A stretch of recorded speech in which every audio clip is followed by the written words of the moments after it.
What's up, y'all? It's Jeff Cobb, and you're listening to Ricky and Clive Wrestling Show on Social Suplex Podcast Network. You're listening to the Ricky and Clive Wrestling Show. Listener discretion is advised at all times.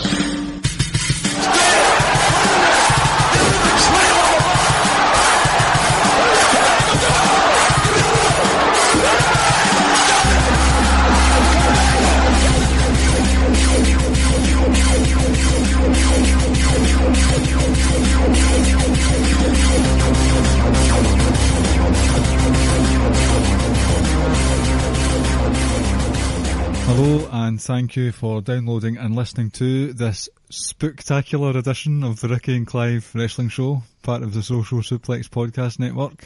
I'm joined by my ghoulish guest, Ricky. Fucking hell. I'm Clive. And unfortunately, I'm Ricky and I'm here in a phone call with Clive. It's not off to a good start. Oh well, you could say it's a frighteningly bad start. Oh, we could just say goodbye. We could. Unfortunately, due to some trick-or-treating fatherly duties, we weren't able to catch NXT UK this week. Also, for the fact that there's a double bill this week, so it's still on at the moment. So we'll probably watch it at some point next week and maybe do a wee recap of what's going on. But there's some pressing issues to address, are there not, Ricky? Yeah. Floor is yours. No, well, you can start us off, but I didn't really want to talk about it, but we kind of need to talk about it. I would have rather just spoke nothing other than Evolution and how great a pay-per-view that was. But we kind of need to address what's happened with the Saudi Arabia thing and John Cena and Daniel Bryan. Mm-hmm. Lead us into it if you wish. Well, you've led us in there. I will preface this by saying that both Ricky and I are disappointed that WWE are going ahead with the Saudi Arabia Super Show Crown Jewel on Friday, this very Friday, 5 PM British Standard Time, only on the network for $9.99. Yep. So we're disappointed it's going ahead, but there are some other things that we'd like to add to the argument that people seem to be brushing under the carpet, so to speak. So, Ricky, floor is yours. So,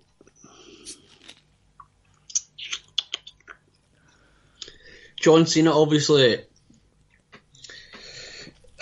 again, I guess it's something we'll never know fully until himself or Vince or Triple H or someone comes out and actually says it. You know, for all we know, like, commitments to the movie, or he could be hurt or whatever. But for the most part, I think we all sort of believe he's turned around and said, no, he's not going. And do you know what? Like you say, I completely agree that we shouldn't be going to Saudi Arabia. Here was a kind of unique opportunity for a massive global organisation to turn around and say, no, yes, we might have got in bed with this country or this regime, but we are no longer interested. And they could have backed out of it, because I understand that you would have lost a lot of money from it and potential lawsuits, etc. But, you know, I think if you look at it, I think a lot of other companies could have looked at WWE pulling out of Saudi Arabia and be like, do you know what? Even though we're not a pro wrestling fan or attached to pro wrestling, like, sponsorships could have been looking at WWE and said that's a kind of company we kind of want to be attached to.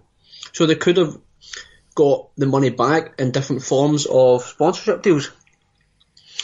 And obviously, like it says, they didn't, and they called it a business decision. And at the end of the day, if it's a business decision, you know, I mean, the premise of just about any business in the world is to make money. Show me a businessman or a successful person, etc., whose claims never to have lied or doesn't lie, then I'll show you a liar. So I understand that we talk about this whole women's revolution, etc., etc., etc., but yet they're going to a country that doesn't allow women to perform there. But at the end of the day, Vince McMahon won't be the first businessman to lie. Not trying to sort of like justify the decision or anything, but that's just facts. As I said, we'll touch on. We're going to with John Cena pulling out of the event. First of all, I tip my hat to Cena because it needed someone like John Cena or Daniel Bryan to sort of pull out or make a stand for Vince and the rest of the world to kind of sit up and take notice in a sense. If the biggest name in professional wrestling makes that stand, then everyone's going to sit up and take notice. So for that, I completely applaud him, tip my hat to him for him standing up and making this decision. But Clive, can you answer this for me, please? With pleasure. John Cena is currently working and living where at the moment? Oh, I think that's a place a country whose human rights violations are also as long as their very long wall. The name of that place is called what? China. So now you want to utter the famous 5 words for me? I don't know what the 5 words are. It starts with the goal of that man. And that man is John Cena. Johnny Boots and Tights. You're currently living, making money in a country that violates human rights on a daily basis. Johnny. So, and people who think he's some sort of hero, he is not a fucking hero. No. He is not a fucking martyr. The difference between John Cena and Daniel Bryan's sort of like stance, night and day. No, we don't know what the stances are, to be fair. Yeah, I mean, like, in terms of, like, almost like the credibility. You got one guy who's living and working in a country, like he says, who exploits, whose citizens don't really have much human rights, and meanwhile the other guy isn't. And before people start talking about how have China sent out to kill innocent people, I don't fucking know. Maybe they have, maybe they haven't. Well,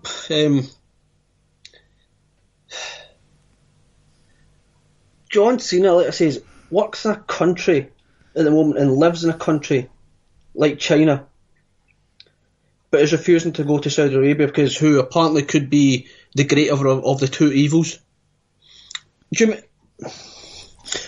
People probably won't know this, right? But did you know currently on this day, the 31st of October 2018, China, right, have locked up to 1 million Muslims in like a sort of concentration camp detention centre sort of thing. Innocent Muslims, right? So this country that John Cena that is currently living in making a living from is responsible for locking up 1 million of my people. But we ain't going to talk about that because we're going to pick and choose our things that we're going to be disgusted at or things that we're offended at. I don't see that plastered all over the news. Yep. 1 million people whose sins range from not drinking alcohol and cigarettes, for having too many children, for giving deceased relatives of theirs a traditional Muslim burial, travelling abroad. These are the quote-unquote crimes these people have committed. But yet John Cena's standing up to this great evil, but is happily still taking the blood money from China. When WWE go to China, when WWE go to India, when WWE go to some of these other countries in the world, please, I beg you, please have the same level of of outrage that you've got right now. Mm-hmm. And this isn't just Far East, Middle East, etc. You want to take a closer look to home? I can give you examples of the kind of shit the UK government have done.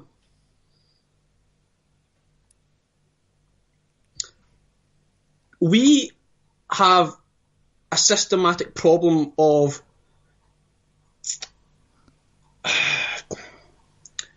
we don't accept different people from different cultures and races over here. So are you going to come over to a country that, in my opinion, this is just my humble opinion, that turned a vote like Brexit into a racist vote? Mm-hmm. Because apparently Fat Michelle down the road, who's on benefit along with her 15 kids, is too good to work in a toilet that Mohammed is going to work in, or Pavel from the Czech Republic is going to come over and work in. All right, keep going. The outrage that's levelled at Saudi Arabia is justified. Yes. I'll repeat it, it is justified. They killed an innocent man, and the Crown Prince himself wanted, apparently, proof of his murder, so they sent his 10 fingers cut up to him as proof. A barbaric act that no one can defend. But do not sit here and tell me that John Cena is some sort of patriotic hero for standing up to this when he's currently working in China. I know. Do we not? Is our outrage, as long as it's not sort of in the news or whatever, if we need to go digging for it, that's fine, we can turn a blind eye to it. Yeah, you'd said there about people in China being imprisoned for nothing really. There's been a lot of issues in the past with citing subversion, like basically going on to the internet and posting stuff about how bad China's human rights are. I'm not even going to attempt to try and pronounce this person's name, but it was a Nobel Peace Prize laureate who was imprisoned for this inciting subversion. Upon release, he was under heavy guard. In his sort of last days, he had cancer, and he wasn't allowed to leave the country to be euthanised with the help of his wife. His wife basically has been disappeared since this happened. She's saying, I'm not free, so I don't know what the latest is with that. All these crackdowns that are going on about people inciting subversion, they were tortured into confessions which were broadcast on TV, as far as I'm aware. And there are still lawyers and advocates and supporters of free speech that are being harassed by the Chinese government. You've got the flipping one baby rule, which has seen dreadful acts committed in villages where there's ultrasound programs brought in just to see if there's anyone they can find to give enforced abortions. There's infanticide, abandonment. As you say, I'm not going to go on and on about this, but you cannot say that John Cena is a hero when there's some horrendous stuff still going on in China to this day. I understand that there's issues more so with the first Saudi Arabia event, centred around the cultural differences, and this time it's more to do with the murder of the Turkish... No, sorry, no. Is it a Turkish native? No, he was... himself was Saudi, but I think he was living in America for maybe I think it was maybe about the last year or so, so I don't know if he was in the process of becoming an American citizen or whatnot, or he was certainly an American resident anyway. So, and I think he worked, was it the Washington Post, I think he worked for. I'm almost certain that was the paper he worked for. Well, we know we've got a lot of American listeners, so I apologise in advance if you don't like what I'm saying, but this was taken from welfarerights.org or something to that effect with regards to Trump. So there's this thing going on about Saudi Arabia's propaganda, about how it's such a great country. Well, look at Trump's MAGA, what is it? Make America Great Again? Yep. Oh, where is it? So, upon his sort of inclusion into with Trump's administration, he reversed an order from the Obama administration limiting acquisition of offensive military weaponry by local police departments. In a speech in July, Trump encouraged officers to use unnecessary force on suspects. It's called the Back the Blue Act, which would severely restrict civilians' rights to sue police officers who unlawfully injure them. Police continually kill a disproportionate number of black people in comparison to white people. Unarmed or not, lots of innocent people are being murdered, brutally attacked, not just by police. You've got spies all over the world. I could go on, and I don't want to go on because I'm not attacking countries' cultures as a retort. It's just if you want to open the lid on what's going on in Saudi Arabia, then you need to open a lot of lids. And you touched on a thing with America, like a lot of innocent people or police officers killing a lot of people who just so happen to be kind of the vast majority of those killings have come from one type of race, because apparently everyone needs to buy into the bullshit stereotypical belief of your typical normal black man over in America. When we know guys like Rance, who comes on the show, and it's not an exaggeration here, we literally speak on a daily basis, who is a father of two, full-time job, doesn't do drugs, isn't in a gang, doesn't carry weapons, isn't a drug dealer, is like someone who the both of us will speak about in the highest regards. Same goes with guys like Jeremy and Rich that we know as well. Mm-hmm. So, like you say, that is utter bullshit that's going on there. And there's so much shite going on over here as well. It's not like we're trying to paint ourselves to be great. I've touched on Brexit. Hell, if you want to go further back, the Scottish independence vote. We were promised, if we stayed a part of the UK, that we would not leave the EU. And then look what happens. Mm-hmm. There's a lot of chat about the cancelling the network and boycotting shows. Fine. That is fine. Nah, it's not like, because if you're going to fucking boycott, make sure you cancel that subscription. You think Vince McMahon gives a fuck if you don't watch this on Friday? Vince McMahon has got your fucking money, so he does not give one flying fuck if you don't watch. I'll get there in a minute. Hold on. I've got one last example. A while ago, there was the hunt for Saddam Hussein's weapons of mass destruction, not Big Show's second finishing move. A scientist, Dr. David Kelly, back in the early 2000s was sort of part of a hunt for these weapons of mass destruction, and they were not found. There was supposed to be a dossier published, and all of a sudden David Kelly's, this is the scientist's name, was found dead. Never knew what officially happened to him. So does that mean now, with this dodgy thing going on, should people boycott watching NXT UK now?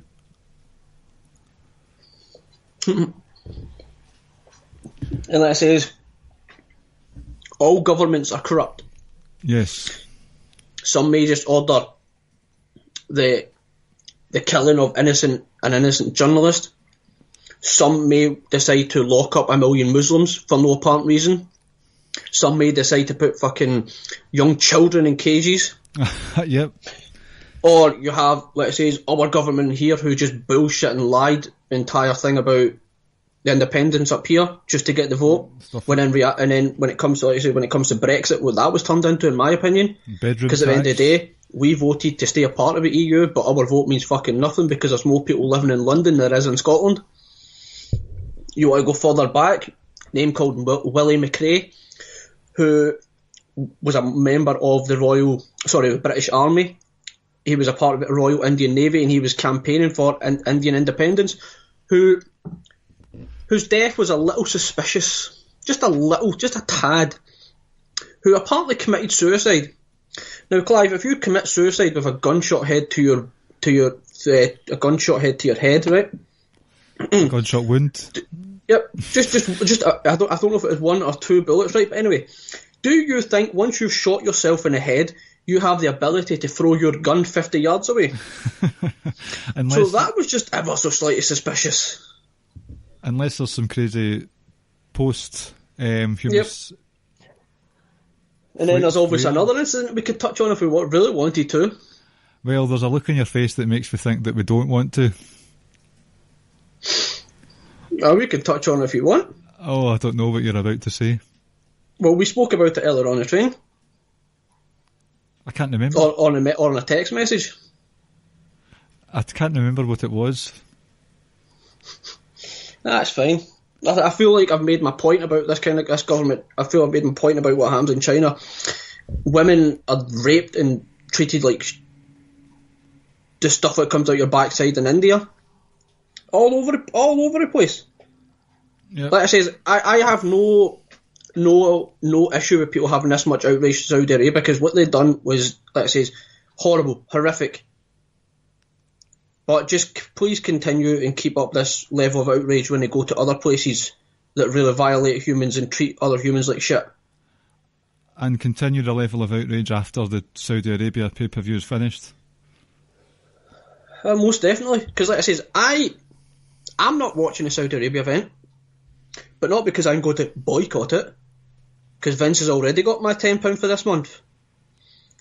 But I'm not watching it because I was only interested in one match, and that was AJ and Daniel Bryan, and we got to watch that last night. The only other thing I'm interested in is Braun and Brock, because I sit and pray that they don't put the title back on Brock. But I won't go out my way to watch it. I'll probably end up coming across a spoiler on Twitter and I'll see it.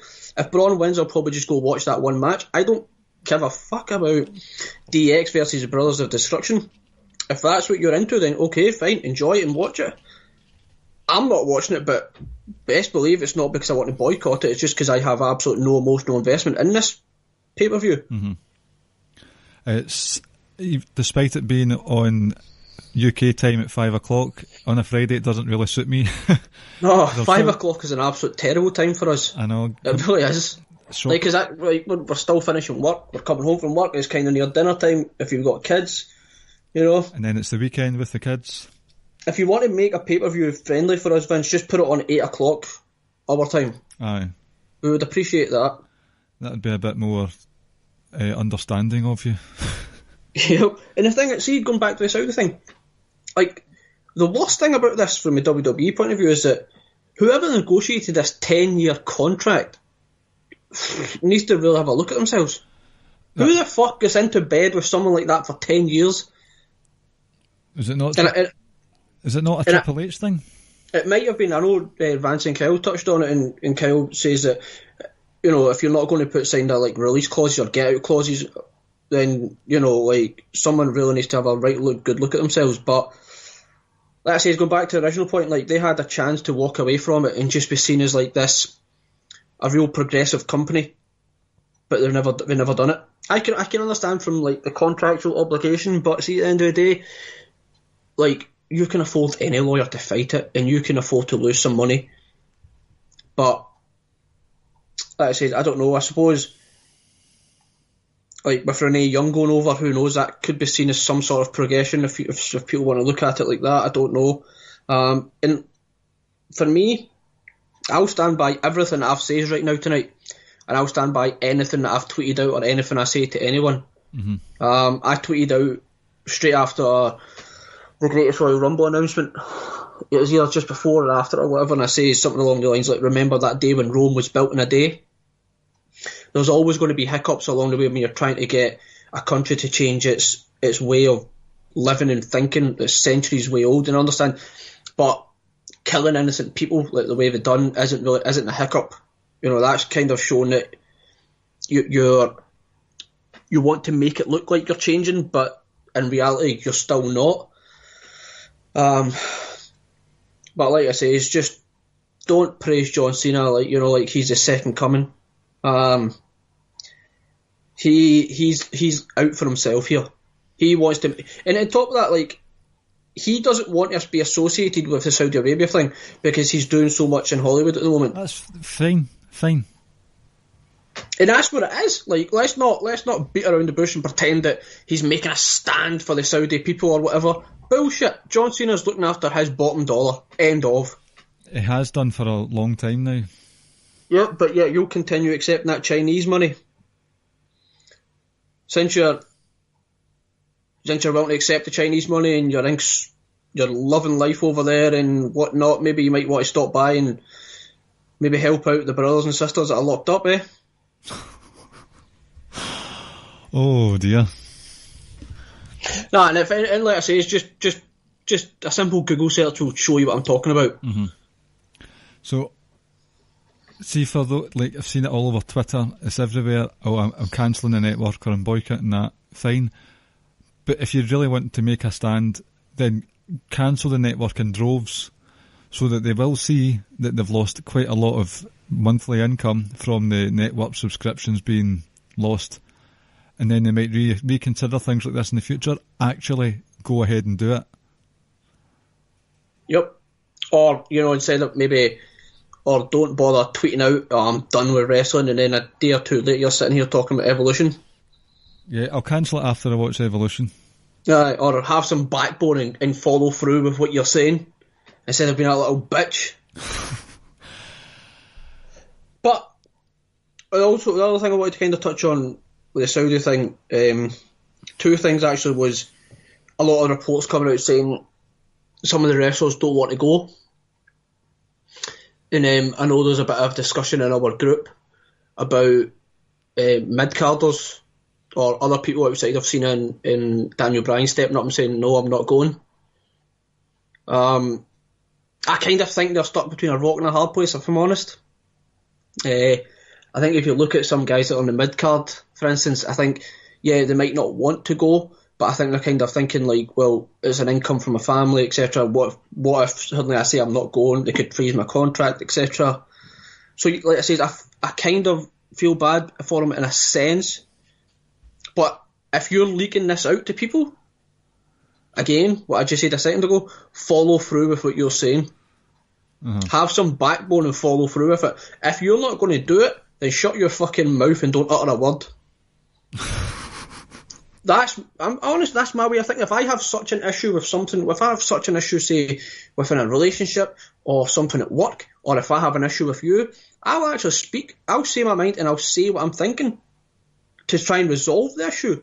But I'm not the kind of person that's just going to be like, oh, I've got an issue with it, but I'm not going to speak out, but I'll keep rumbling on to other people and stuff like that just so I can just keep airing my grievances. No, either go the full way with it or don't bother at all. But like I says, I kind of feel bad for them because they're kind of stuck between a rock and a hard place. Like they could turn you into a jobber, or they can just freeze your contract where you're sitting about at home doing nothing. But hey, sit at home with your family collecting that money, and then a year or 2 years down the line, go do what Cody Rhodes done. Obviously not to that level because, I don't think many people could do that, but you understand what I'm saying? Mm-hmm. So like I says, I feel bad for some of them because they literally are kind of stuck between a rock and a hard place. And the other thing I wanted to say was Hulk Hogan is due to appear. Oh my god. I tell you what right now, if you don't think Vince is a good businessman, this just shows you he's smart enough to know I'm not going to wheel this prick out in America or the UK or somewhere else. I'll take him out to like somewhere like Saudi Arabia where the fan base for the most part will understand isn't as intellectual in terms of the product and etc. as hardcore fans. So they're going to sort of pop to see Hogan. But if you have a Hogan return in Philadelphia or New York or over here in the UK or whatever, the reception will be very different. So Vince clearly knows what he was doing there. I fucking hate that man.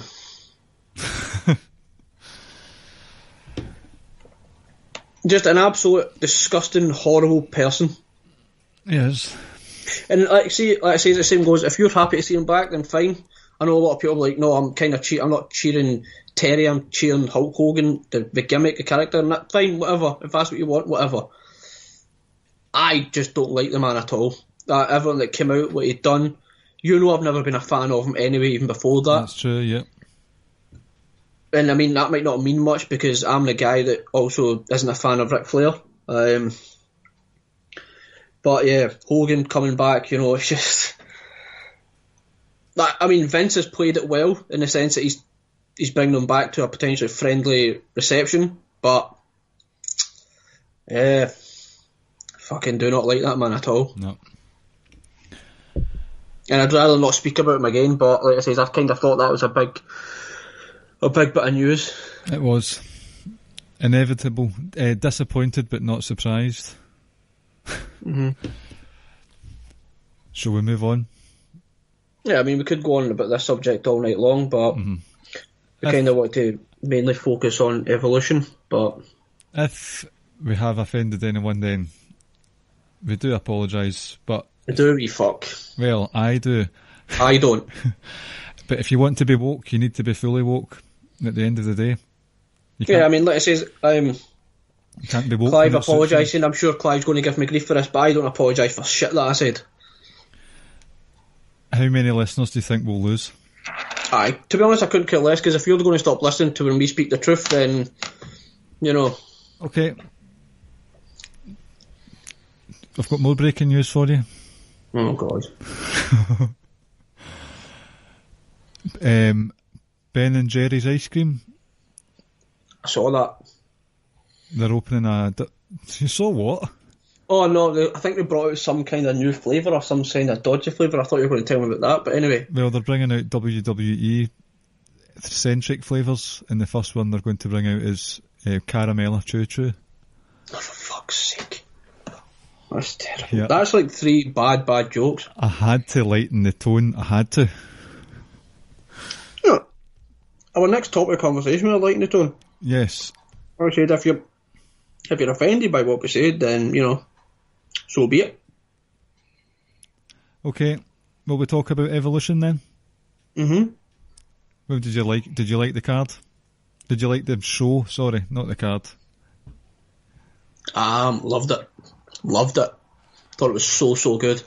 You know, I thought what I tweeted out on Sunday night, kind of saying, could it have been a better build? Yes. Could it have been promoted better? Yes. Is it some matches that we wanted on the card or not? Yes. But do the women deserve it? Of course they do.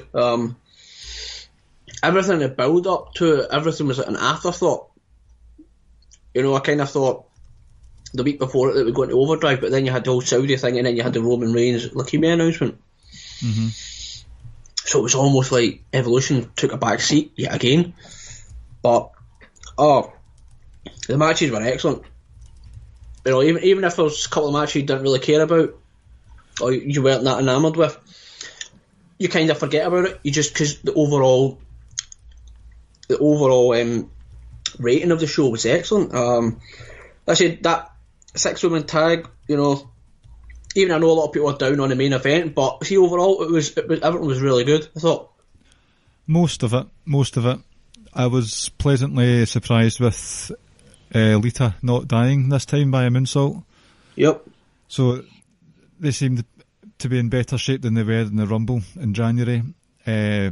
Alicia Fox and Mickie James did what they had to do.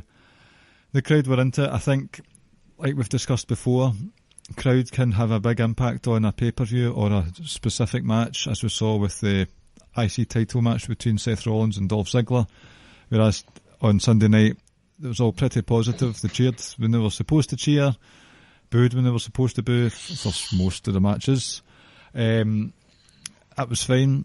The Royal Rumble, what's it called again? The Battle Royal? Battle Royal. Decent enough. You like your Battle Royals, don't you? I love my Battle Royals, you know that. My favourite type of match. And I've long said the Battle Royals at WrestleMania are boring because they don't mean anything, but at least this one, I know a lot of people had an issue with it. Oh, you're just throwing women together. Well, we kind of said this from the beginning that there was going to be a Battle Royal because they kind of were going to try and get as many women on the show as they could, but at least this way the winner actually got something for it, and the win actually means something. Nia Jax win. Nia Jax, sorry. Did you just say Nia Jackson? I said Nia Jackson. I didn't think she was going to win, but see, to be honest, like storyline wise, everything's sat there. It's right there for her to go on and take on Ronda post Survivor Series. You know, as we said in the messenger group, it's unfinished business. Uh-huh. So I'm on board with that, and like it says, well, I'm kind of glad. I know Rance picked Ember Moon, and I think a lot of people were wanting that, or at least I'm kind of glad it wasn't, because I feel like that's a feud, like I said last week, that's a feud that we can get a good couple of months from. If this is going to be like a kind of one-off match and just a blow-off feud, then, that's fine by me. See, the Nia Jax thing, is it unfinished business though? Because did Alexa Bliss cash in during the match or after Ronda Rousey? No, during it. You sure? She came down and attacked. And it was against Ronda versus Nia Jax. I'm trying to remember if that's the case, but either way, it was... Sorry, Alexa versus Nia Jax. You could say it is unfinished business then. It seemed to stop, and it was it was Ronda's... She's had limited sort of pay-per-view matches, but that was one of the better ones. Yeah, and I think... like I say, I think we were all kind of in agreement that it should have been Becky Lynch and Charlotte closing. I think I did say, though, I always felt it was going to be Ronda closing, but it should have been Charlotte and Becky. And I give props to Nikki Bella as well. Like, we're not our biggest fans, but she has gotten better.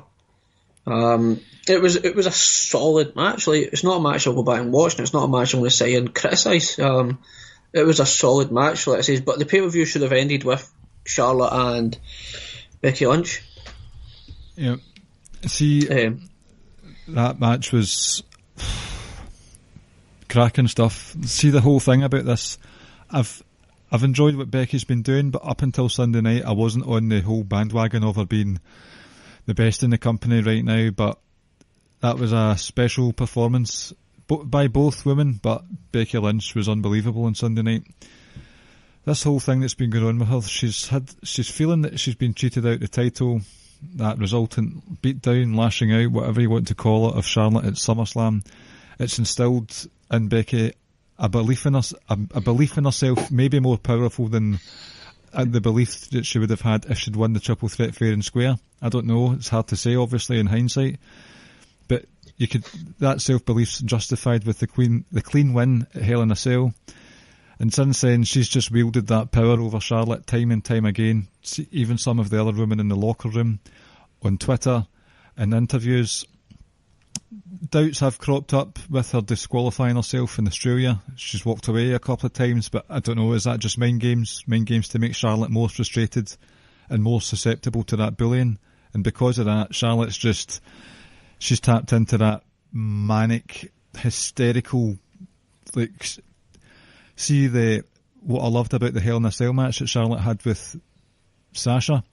Charlotte was, I know she was dominating most of the match, but Charlotte was like a woman possessed that night, and that shone through again on Sunday night. There was just a look of, I can't even find a word for it, just a look of mania in her eyes. It was when she came out underneath the chairs and stuff, and she could just lay back on against the barricade, and you just saw the look on her face. It's as if she's about to burst into angry tears. She's always got that look about her. And one thing that I think's been excellent about Becky is the Charlotte stuff, the Charlotte and Sasha stuff. It was very emotional.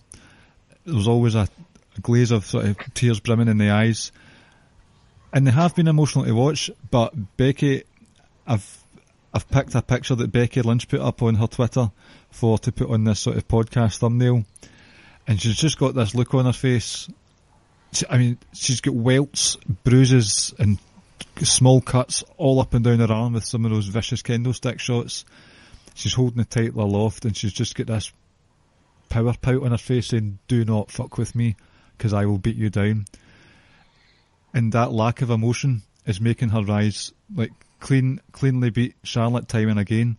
And I know Becky's the bitch in all this. She's been horrible to everyone, and she's just not a nice person right now.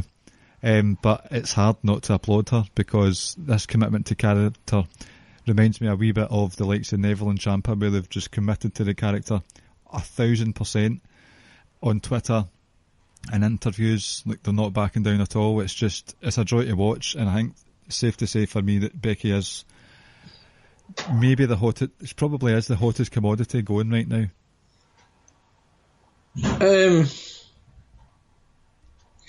Yeah, I don't think you're going to get too much argument from me in that sense.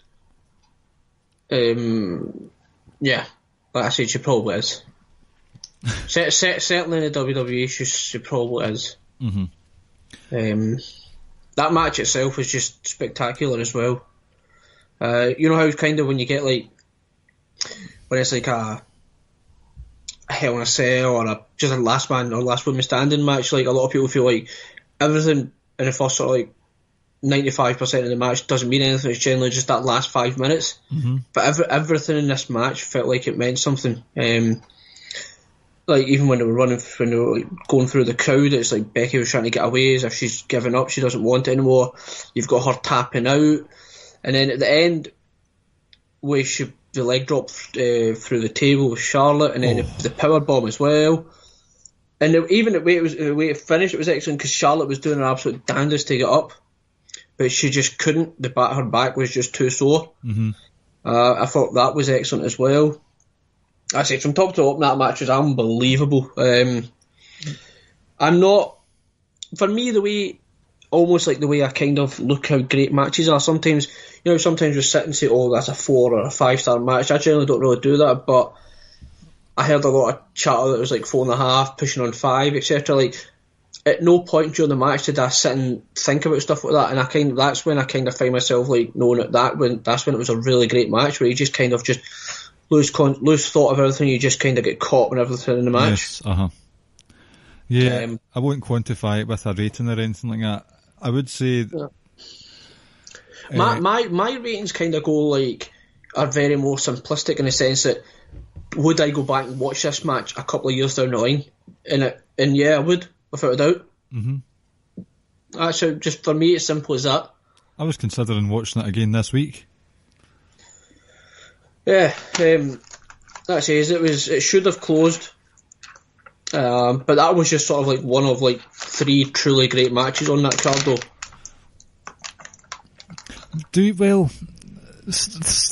Saying that, I thought the NXT title match, the ending was pretty messy for me. The 2 other horsewomen, Jessamine Duke and what's the other one's name? Come on. Kyle talks about it all the time. I don't know. Shafir? So say it again? Shafir? Yes. It seemed a bit too messy, and it devalued, even though it was a shock win, because I was convinced that Shayna would not regain the title. It just sort of, it didn't come across as making a massive statement. Because Kairi Sane was dealing with them quite efficiently. Yeah, I suppose you could just be like it was spur of the moment. It wasn't kind of pre-planned because she went over the barrier, etc. I loved that match. Oh, it still was excellent. Loved it. And you know what's great about it is a lot of people were sort of clamouring for Shayna to come up. I'm not one of them. I don't want Shayna to come up and have a feud with Ronda Rousey straight off the bat. That's something you can build and build and build, because that's a feud she's not going to win straight off the bat. I don't think she was going to win the match right enough. I know, I was stunned about that one. And I saw photos online of her leaving the arena in crutches. That's quite a concern, considering War Games is 3 weeks away. Whether it was like kayfabe or whatever, I don't know. No idea. That match was outstanding. Mae Young, classic. I wish I had another 5-10 minutes. There was things that happened in the pay-per-view could have kind of cut it. I think the pay-per-view lasted, was it 3 hours? 3:20 roughly. So you could have gone another 10 minutes if you wanted with that match. Rather really put it over the top. It's almost bittersweet that Toni Storm win, because now that she's won it, will she be staying on NXT UK? That's my only worry. Well, there's been a lot of tapings of NXT UK though, so I imagine she will be, because where else will she go? I don't know if she's just going to go straight to NXT. Io Shirai will be going there, as far as I'm aware. And she'll be teaming up potentially with Kairi the Pirate. See, you've got quite a lot of the women on NXT that are treading water at the moment. Candice LeRae, she's not doing much just now. But she'll probably get involved in this Gargano and Oh yes, that's true. Alexa Black storyline. I think we spoke about it, didn't we?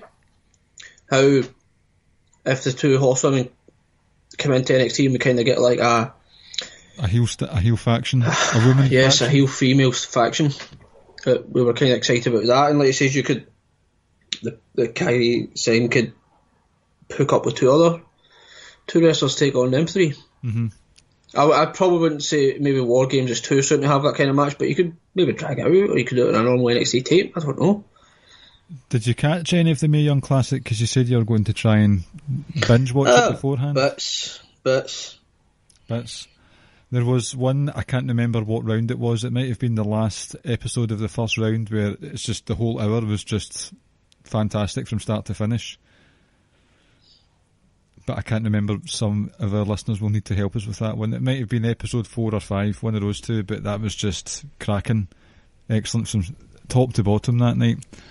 I think it struggled since then, and there was obviously the sad stuff with Tegan Knox blowing her knee.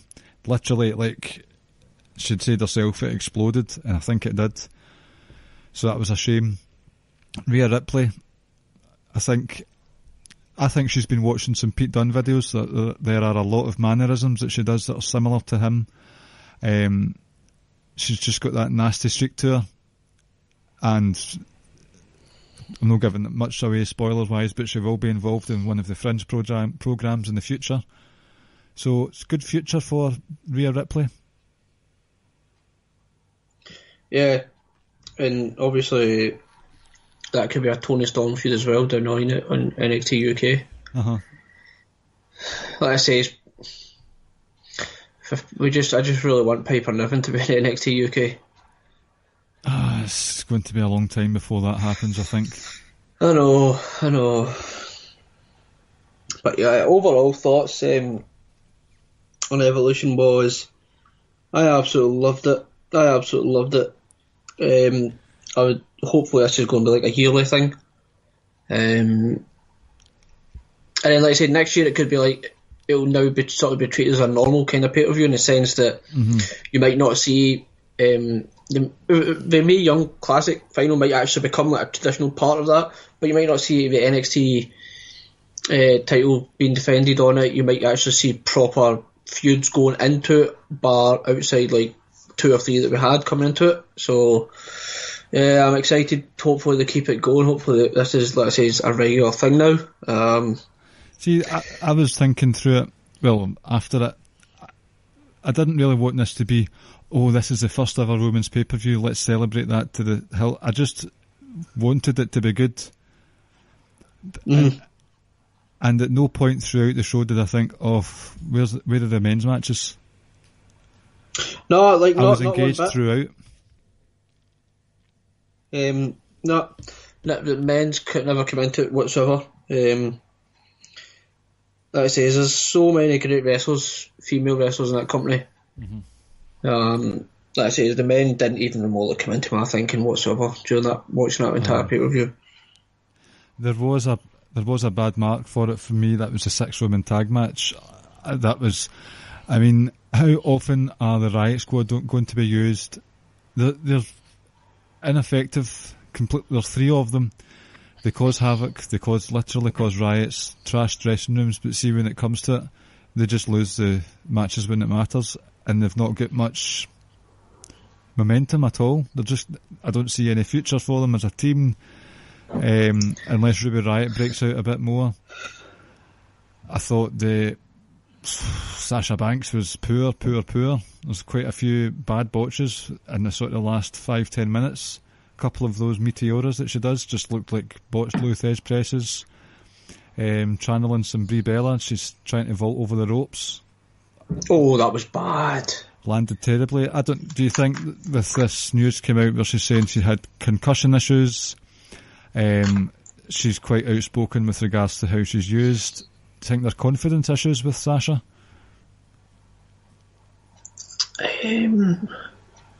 Because you can't. I think.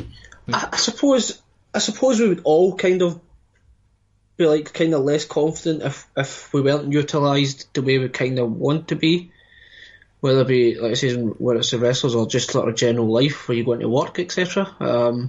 If you feel like you're not being appreciated or you're not getting what you feel like you deserve, it can kind of make you question yourself. Like I said, yeah, she's good for a botch. She really is.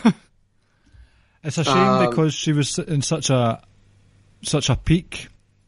Yeah, she is good for a botch, but so is you know who my favourite female wrestler is? Charlotte. She maybe shouldn't ever do that moonsault again. She doesn't. I don't think she should use tables and spots again for a while because it just doesn't seem to work for her. Yep. So yeah, no, like I'm still high on Sasha. I am. Like I say, she is good for a botch, but for the most part, like I said, I think she is underutilised without a doubt. Still a massive fan of hers, and there's still so much potential there. You know, like just turn her heel, just let her do what she was doing in NXT, and not even if you don't turn her heel, just fucking actually start giving her credible storylines and just. I don't know if NXT, well not NXT, so if we're ever going to get women's tag team titles, but even if her and Bayley went after something like that, if it ever did come down, like you've got a real great wrestler there, and she's not really been utilised properly. Mm-hmm. And I'm not saying put a title on or anything like that, because at the end of the day, only one person can hold that, and only one other person can be in that spot chasing it. But you know, she deserves better than she deserves better than the cards she's been dealt these last sort of couple of years. I'd say so. Not sure what's happened, but I imagine she's not really in favour. She's, as I say, a wee bit outspoken from time to time, putting up gifs of Vince McMahon with smelling money and stuff like that.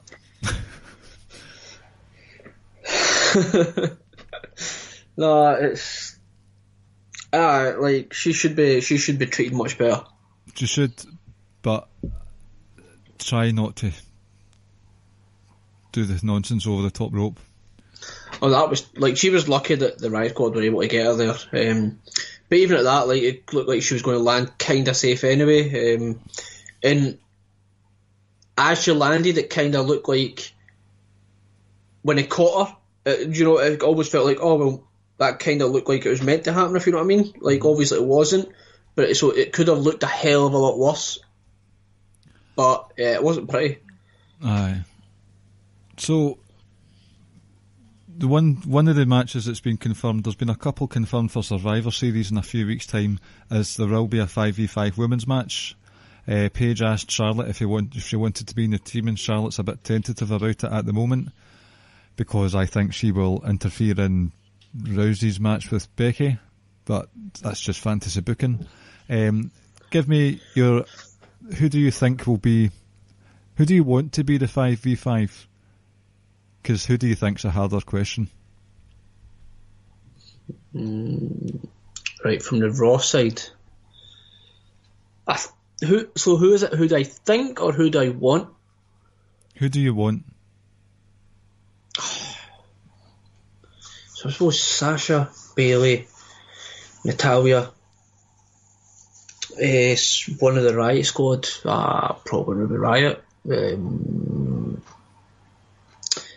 then maybe Nia Jax it will be. Isn't that kind of similar to what it was last year? Aye, because Ruby, didn't they come up before Survivor Series? Yeah. And then from the SmackDown side, it will be Charlotte, Asuka, probably Naomi. Yeah. You'd probably assume Carmella, and then who you got? Lana, Zelina Vega. Lana with the Hurricane Lana. Yep. Check out her slightly botched but slightly rescued Hurricane Rana Russian leg sweep on AJ Styles in the next It was match actually challenge. quite good. It was actually quite nice. I had to. It was a double take. I thought at first this happened in the Daniel Bryan match. I was thinking, did Daniel Bryan wear a wig?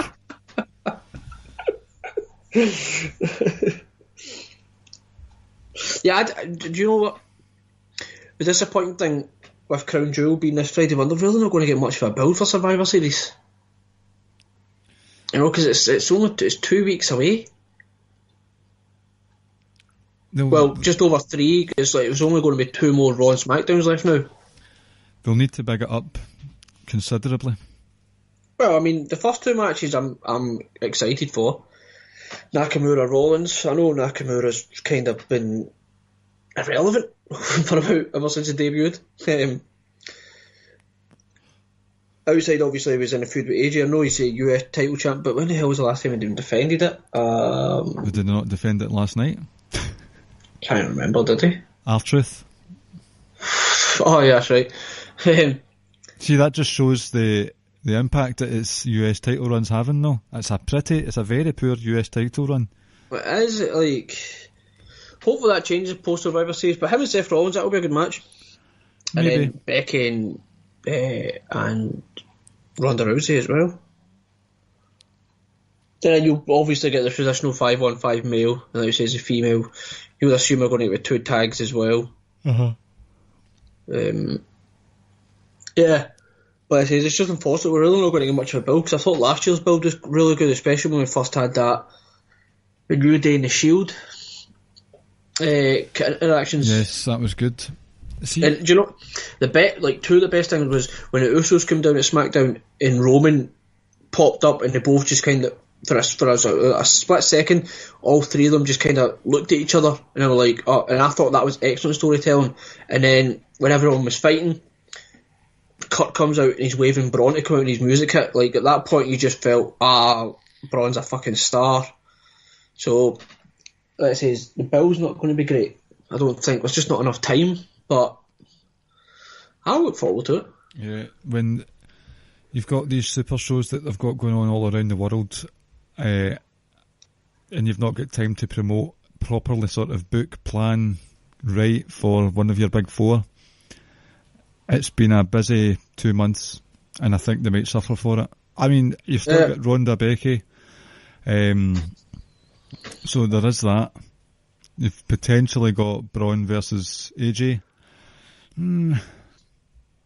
Oh my god, you could get Brock versus AJ again. Let's just pretend that won't happen. Fuck Brock. One more time and he'll appear in your mirror. I'm looking in the mirror, fuck Brock. But Braun better win. There will be shenanigans involved in that. I hope not. I hope Braun just fucking tosses him out the ring. Running power slam, 1, 2, 3, done. Gets his blood money and then leaves.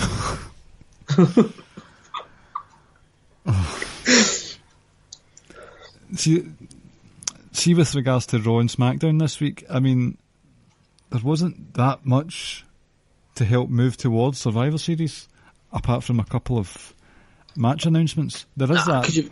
Because you've got this fucking shit show on Friday, don't we, to get out the way first?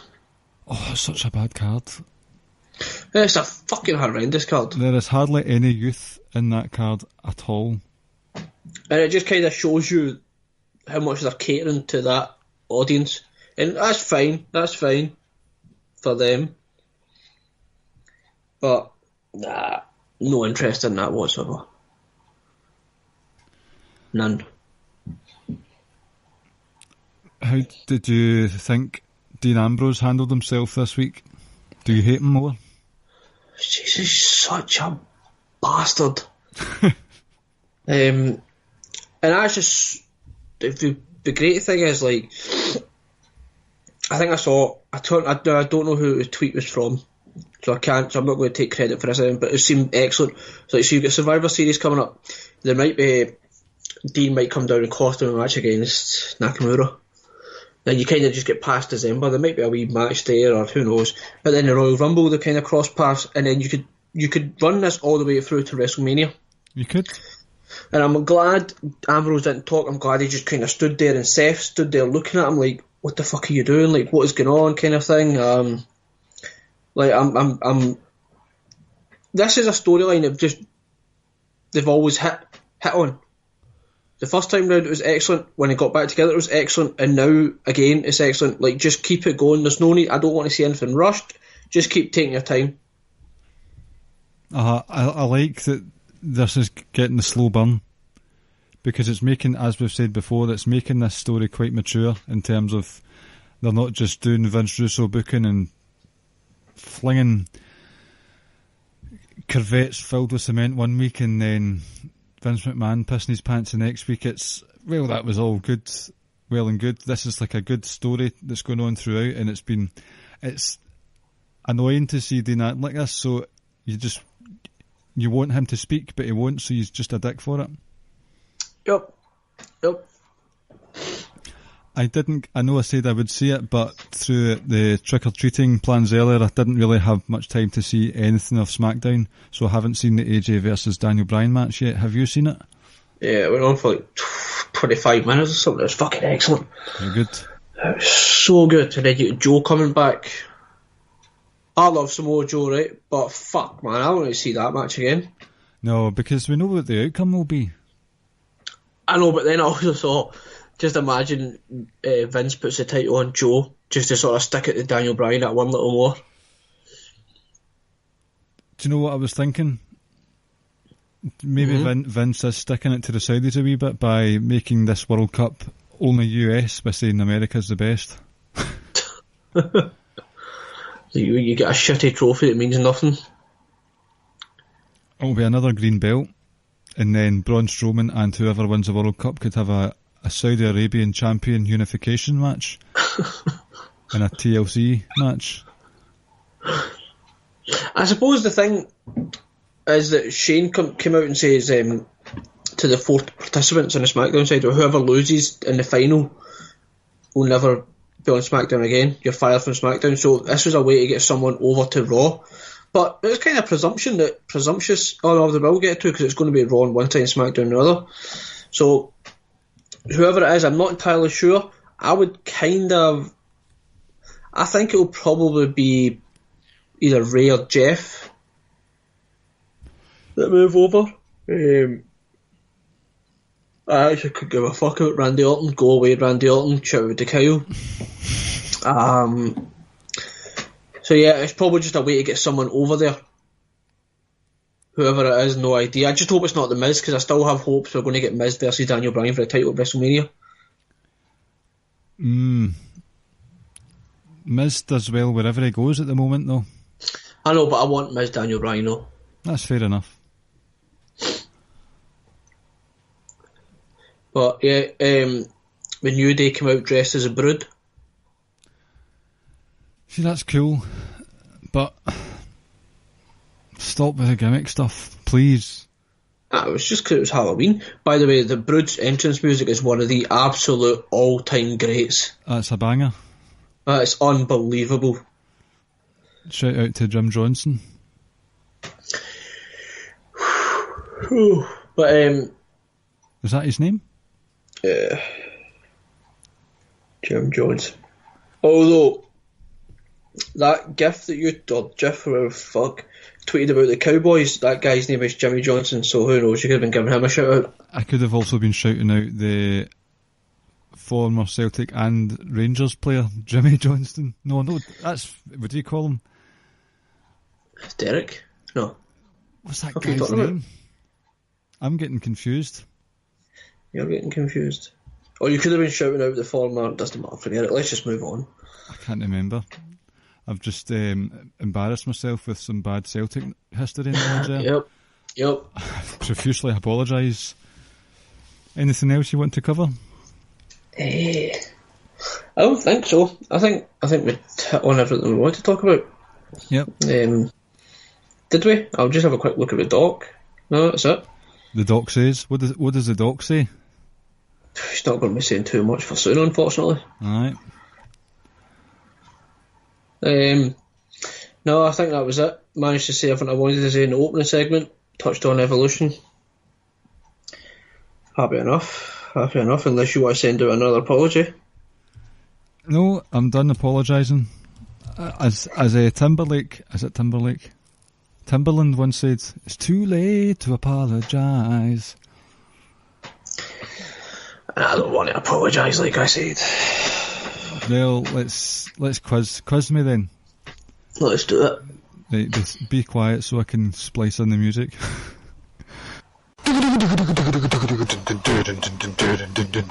It's fucking quiz time with Ricky and Clive and friends. A fucking WWE quiz. Okay, go. What's the quiz for this week, Mr. Ritchie? Mr. Ritchie? I was going to say Mr. Richard for some reason. Anyway. So earlier on you spoke about how I should do a theme quiz, and then you said that's not my thing, so it's a theme quiz. So, as today is Halloween, the one day a year where it's appropriate to send your children into another person's house. Right, here we go, you ready? Uh-huh. Halloween Havoc 1999. What was the main event? Oh. Right, so who was in the top round about that time for that company called WCW? They loved their Halloween Havoc as well. That was one of their biggies. I'm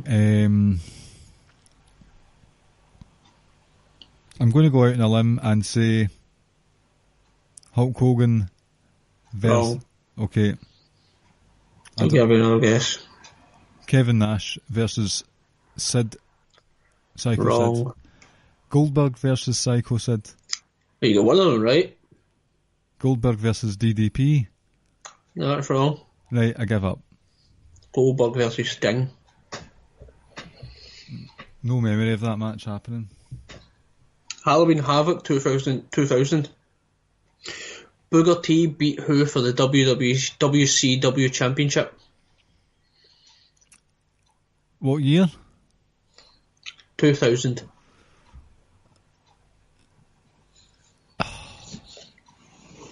Would you like a clue? Yes, please. Do the math. Scotty Boy Steiner.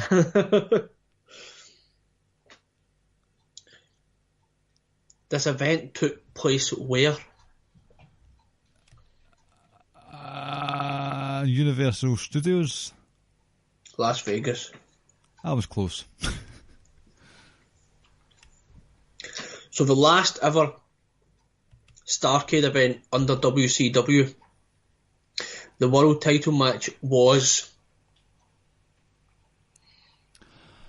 You didn't tell, like, you could have said themed as in Halloween. I was thinking scary things happening, like Finn Balor turning into a pumpkin, or... I've not got much knowledge about WCW. You don't care, do you? No. Don't worry, this is the last WCW question anyway. Starrcade 2000. Well, it's the second last question, sorry. Right, it won't be Hogan because he walked out. Ah, you're a prick. You think I would actually ask you a question about him? Say that again. You actually think I would ask you a question about him? You've probably done it in the past. I don't think so. Let's just say Jeff Jarrett versus... Wrong. You've mentioned them both. Goldberg and Psycho Sid. You got one of them right. Oh, are you just... Is this the Ricky in your pocket? Are you just pressing buttons and saying the same thing over again? Scott Steiner versus Sid Vicious. In which city did this take place? Atlanta. Washington. I was close. Yes, you got the American. It was in America. Well done. Right. Name the pay-per-view. Sorry, HBK versus Undertaker.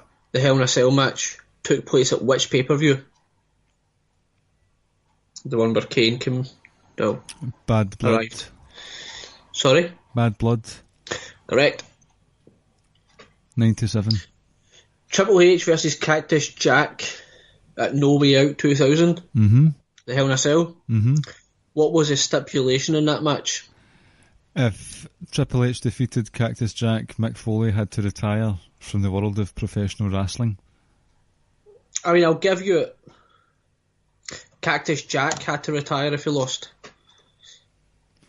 Well, semantics and all that, but JR was saying Mick Foley after that match, saying give Mick Foley a standing ovation.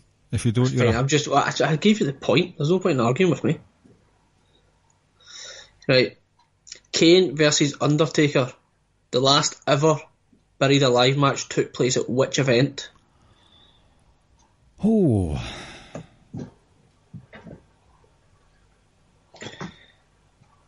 $2010. Yes. I'll say a random Armageddon. No. But you're on the right track. It's no longer a pay-per-view. Okay. Oh. It's got two names. Sorry, it's two words. Judgment Day? Nope.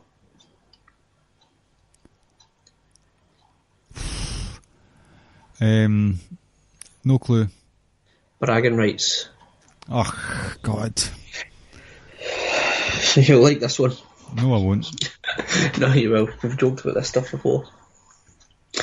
The Undertaker versus the Dudleys were taking buried Paul Bearer, and the cement took place at which event? Oh, my God. The Bash 04? Yes. Terrible, terrible, terrible match. With a terrible outcome. That was horrendous. And buried him in the cement. Right, last question. There have been 7 wrestlers in Buried Alive matches. Name them all. Thank you. Triple H. Why are you frowning at me? Continue. Didn't Austin and Triple H have a Buried Alive match years ago? Not that I remember. Okay then, right. The Rock, Mankind, Big Show, Undertaker, Kane, Vince McMahon,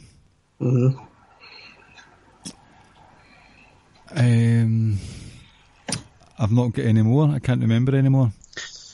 You just said his name a second ago. Triple H. Another one. What? You say it's Triple H versus someone in a Buried Alive match? Austin. Yes. Austin took on Taker at Rock Bottom. That might be it. That might be the Austin Buried Alive match I'm thinking about. That might be the... I think that was the first Buried Alive match ever. I think. But yeah, well done. You get 10 out of 10. No, I didn't. No, you really didn't. I did quite poorly tonight. You did. Anything you want to shout out, plug before we finish up for this evening? No, but you do the plugging. I'll leave that to you. Okay. We've come down from the fever intro. Bit more placid now. No. We said what we wanted to say. We've got it out there, and you know, it is what it is. Some people might agree, some people won't. You know, so be it. Follow us at Ricky and Clive on Twitter and Facebook. With regards to Facebook, you can check out the Wrestling Squared Circle Facebook group. On the socialsuplex.com, you get access to the podcasts and columns. If you do the subscribe button, you get them straight into your email. You've got columns that are covering NXT, 205 Live by yours truly. The podcasts, you've got One Nation Radio with Rich and James, Outsider's Edge with Rand, Kyle, and hashtag Bring Carl Back.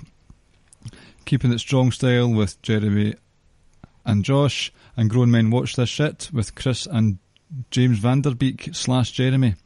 You can get these wherever you find podcasts, and you can also please rate us 5 stars on those podcast catchers that you use. Do I need to cover anything else? Have I missed anything? No, I think that's it. I really need to plug these things properly, you know that? That's my downfall.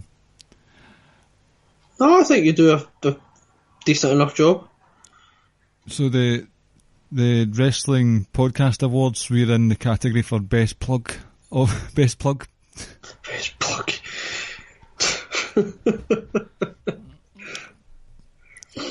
Right, let's go.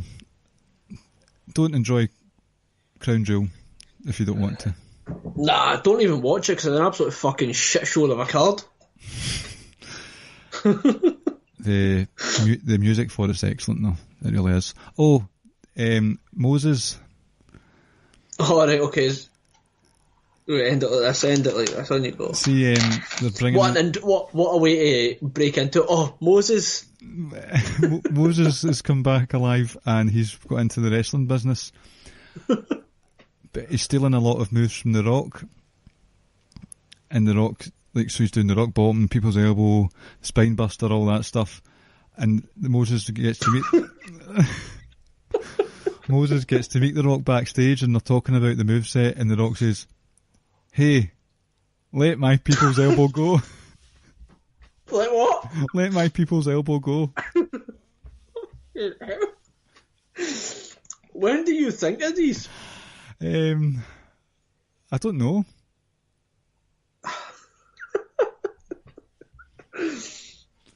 Oh well. At least we ended the podcast a complete opposite way we started it. Well, we started it with a joke and ended it with a joke. Oh, well, you know what I mean? That first segment. Yes. Right, let's go. Night. Speak to you next week. Take care, folks. Thank you for listening to the Ricky and Clive Wrestling Podcast. We'll see you next time.